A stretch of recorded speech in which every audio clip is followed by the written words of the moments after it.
experiment my teacher Michelle gave me a task. It's about fog outside the glass. Here are the questions. Why does the fog builds on outside the glass?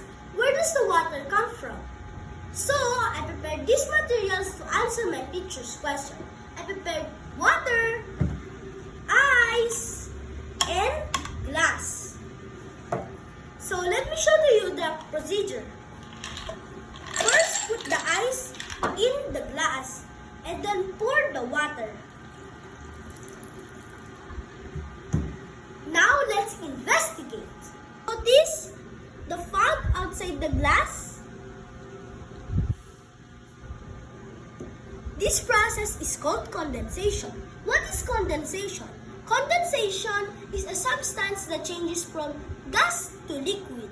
So my conclusion is that the water molecules in the air gets cold, they slow down and join together and become tiny drops of liquid water. See, there's water and water over here.